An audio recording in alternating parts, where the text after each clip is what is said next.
Alright, hello and welcome back to Let's Play yet another No-Name MAME game. Today's No-Name MAME game is, of course, Flying Warriors.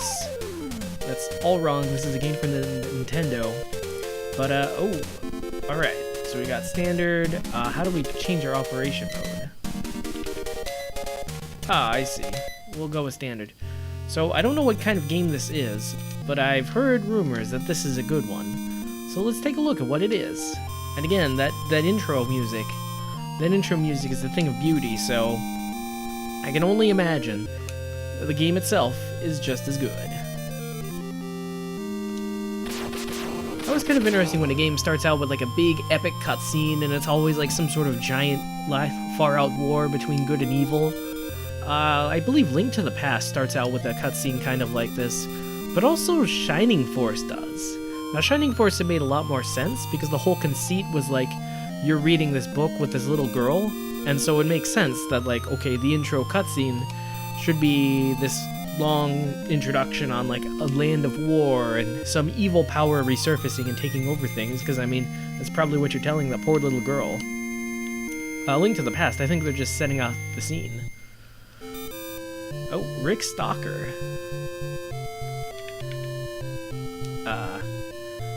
That was a pretty slow pan, actually. Alright. Something tells me this is not a shoot-'em-up. I mean, I've already seen a few pictures of that. Oh, don't forget, offense is defense. That's what I keep telling everybody. Offense is defense. Oh, wow. This seems like a completely... Wow. I mean, I'm used to, like, arcade games or something. And, okay, hold up. Let's do this.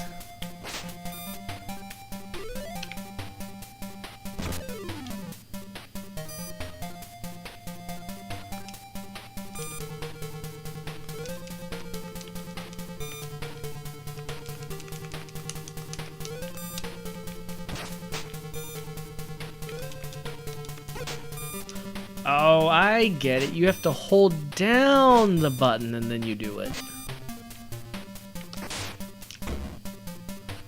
Oh my gosh, this is the most confusing battle system ever.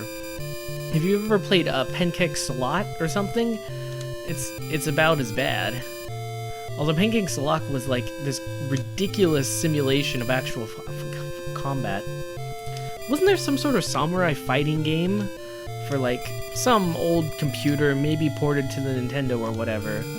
But like, you could choose one of 3 fighting styles and you fought against a whole bunch of people in this martial arts tournament with like thousands of other styles. That was kind of weird. And so it's kind of interesting to see fighting games from like the old ages before they kind of figure have you no pride? Well, sorry. Oh, I guess I gotta do this again. But yeah, it's always interesting to see like these old style fighting games where like it's no dragon punches, it's no Hadoukens, it's just kind of weird directions and button presses, and it's sort of an actual by-the-books mechanics simulation of fighting, like you're actually moving your arms and sort of thing, rather than just like, oh, abstracted with special moves and all that. Personally, I like the special moves and stuff.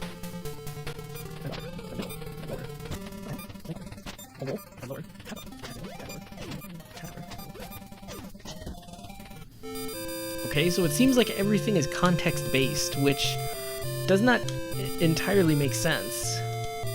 Either that or I'm just missing something, but it did seem like I couldn't actually aim my blows up, down, middle, or whatever. I just pretty much have to, go roll with it.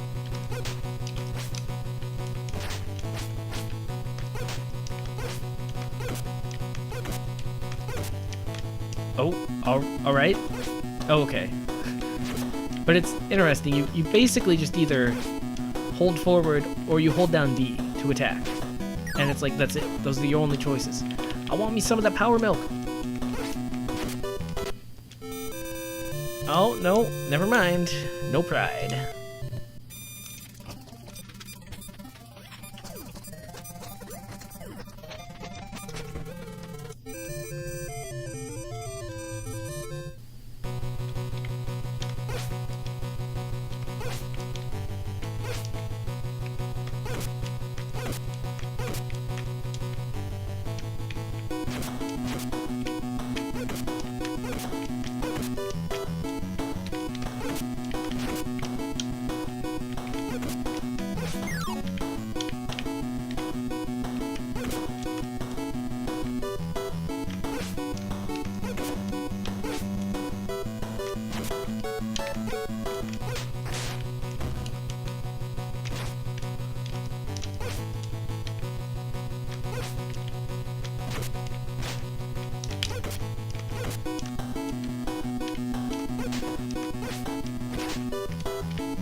Okay, I've beat him. Oh, there's experience points. Of course, there's always experience points.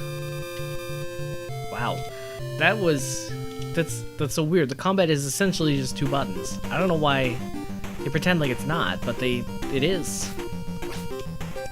Oh, that's right, I forgot. A button is jump, I guess. Why do they not mention any of this? Also, is this a fighting game or a side-scrolling platformer? Okay.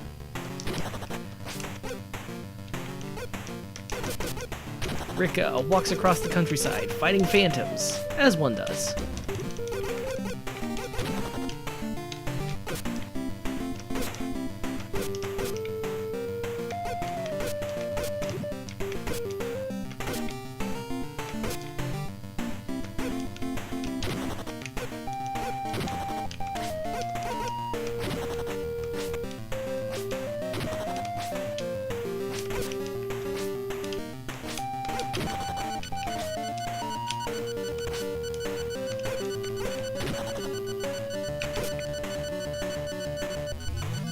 Do you think this is safety or more danger?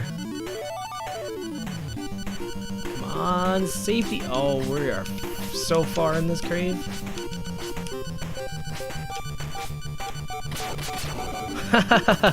Just what I wanted to see, a mythological enemy to just completely wreck my day. I won't stop at this. That's pretty great. Oh, that's what he meant by I won't stop at this. Well, neither will I.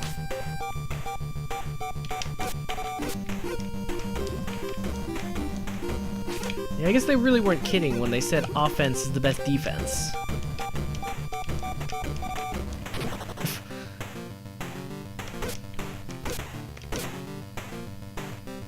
Actually, it's almost more like a rhythm game than a fighting game. Because you have to kind of match the rhythms. You gotta hit the enemy right when they come into range. Otherwise, they're just gonna hit you instead, and that's no good. Oh, come on. Let me get away with this. Yeah, alright. Oh, okay, so that restores life, which would have been tremendously useful for the Gen fight at any of those times I lost, but, well, live and learn. That's something I didn't want to learn. Bats can hurt you.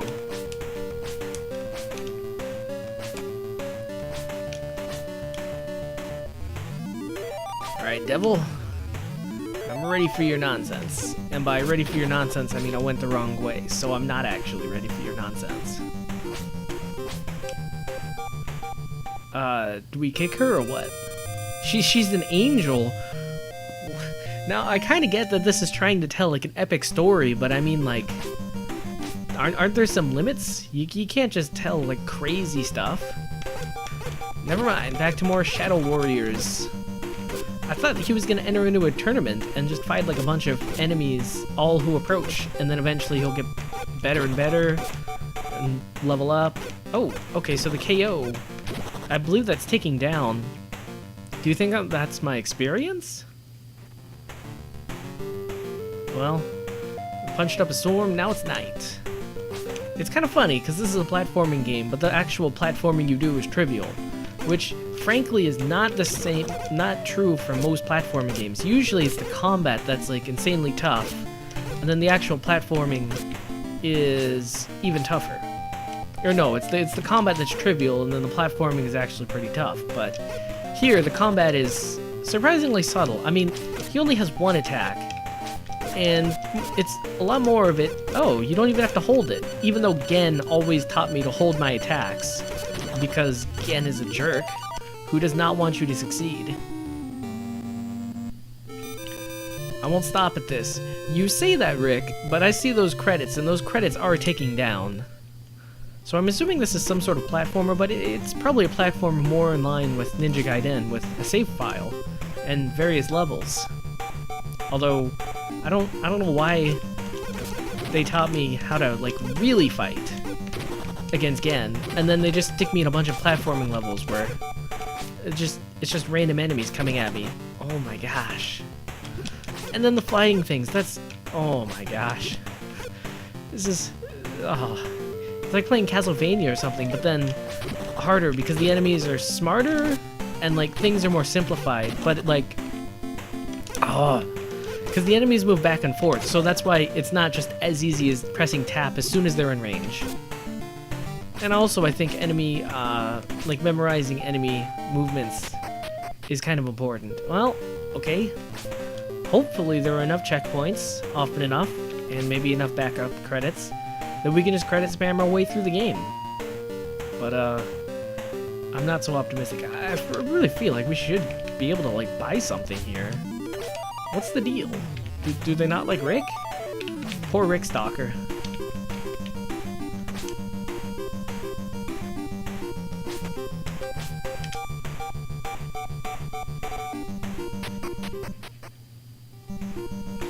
And the legend continues. I'm not sure if it's supposed to continue, but it does. Wait a minute. This looks familiar, too familiar. I don't like it. I don't like it at all. I need to make it to town and not die. Okay, maybe there's something we have to do in town, or maybe we have to find the rope for the angel. But why would, oh, they gave me 1,000 experience, but not 1,000 gold or anything. Also, why does it say I'm only level 2? I thought for sure I was at least level 3. Well, that's good to know. Oh, wow, okay. What is happening here? Okay. That's weird.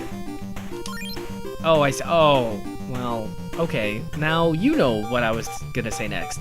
If you press select, you can use a magic water, and if you go to start, and you go to the menu on magic water, you can also use a magic water. Unfortunately, there is no safeguard preventing you from using a magic water if you are already at full health. So, I'm now down to 1 magic water. I mean, I guess that's better than no magic waters, which I was at in mentally before, but good gosh. Also, now I know I don't have to hold down B, somewhat counterintuitively, like, the controls in the beginning were like, hey, you gotta hold it down or else it's not gonna do anything. Oh my gosh. The enemies just come at you in such numbers, and it's so hard to like time things right, and Rick doesn't have like a lot. Okay, maybe you are my meal ticket out of here, so let's, why don't you stand still? And then Rick just dies. I won't stop at this. Well, maybe I will. Oh, and the angel was our friend the whole time. That is the most nonsense password I've ever seen. There's like a cross in there too. I mean, I guess that kind of makes sense that like if you add in extra symbols, then the password itself can be pretty short, but yeah, so if you want to, oh, and Rick keeps playing, what the heck? Alright, let's go back to that intro. Alright, so that was Flying Warrior? Well, that's not really a name that goes with that. I mean, yeah, you can jump, and I guess you occasionally have to. So, I mean, the platforming itself was kind of tight, but like being overwhelmed by the enemies is just, it's not my idea of fun. I mean, I kind of like, well, if you've ever played Mega Man Zero, so that's this game with like a fair bit of combat, but the enemies are more spaced out, and if they're not, then you can usually like get through multiple with one sword slash. But then you play this game and it's like the enemies are all bunched, you can only attack one at a time, sometimes they jump at you, and it's like, oh my gosh, you're making my head explode with all the unfairness of this all. It's just an onslaught, you can't do anything. So that's kind of rather annoying. Now, presentation-wise and actual everything else, it's like pretty cool. Like, I kind of wish I could experience more of this game. It's just, I feel like my skills, as I am merely a human being, then there's no way I have the power or ability to actually play through this game and beat it. I mean, it kind of goes back to the whole concept of Nintendo hard. Like, they used to make games a lot harder back in the day, and well, this is kind of a demonstration of exactly that. Now, I'm not going to say it's impossible, and I'm not going to say it's cheap per se. It's definitely on the unfair scale of fair, unfair. But cheap, I mean, it's the controls aren't working against you. Now, his attacks aren't, like, ideal, but they are long enough that you can actually hit enemies without immediately getting hit yourself. So in that sense, it's not unfair. And I'm pretty sure if I went through and I studied all the enemies' movement patterns, you could probably get a sense and figure out how to do it, but otherwise, maybe not. So I kind of made this show to impregnate the impregnable depths of arcade games. And usually with arcade games, merely being able to play the game allows you to experience most of it.